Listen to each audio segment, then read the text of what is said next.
Takže čaute, som Fifo. Je sobota, koľko, skoro obed. Maminku bohužiaľ povolali do roboty, tak som sa rozhodol, že navarím ja. Robíme halušky. Je to okolo sranda. Tak na to strúhanie, ktoré musela absolvovať moja láska, keďže ja som si skoro prsty na tom dal na strúhadle. No. Ako spravíme správne halušky? Potrebujeme čistiť veľkých 6 zemiačikov väčších. Dáme do nich soľ. A ja dávam polohrubú múku a kúsok hladkej múky. Miešate na kašu, na takúto, hej, kašovitú.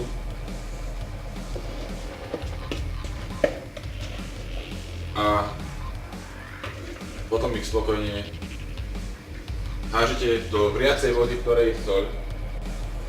Halušky vyberáme, viete kedy? Keď sú hore. A aké halušky dneska robíme, láska? Brinzové.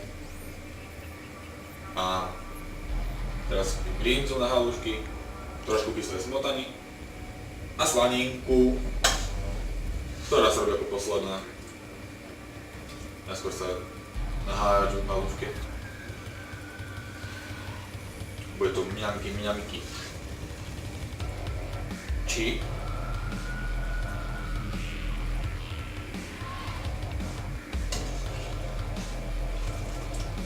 Na vyberanie halušiek je najlepšia takáto naberačka.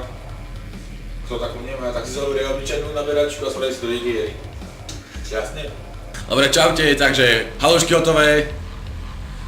Vyzerajú fantasticky, chutia ešte lepšie. Mliečko, kto nemá rád mlieko, je suchár.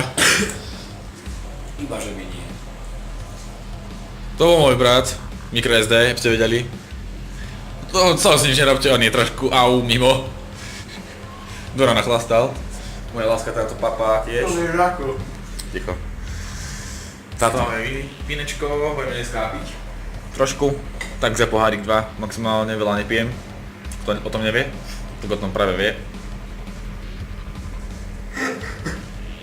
Že ja veľa nepijem, dobre môj. No, takže tak. Čau.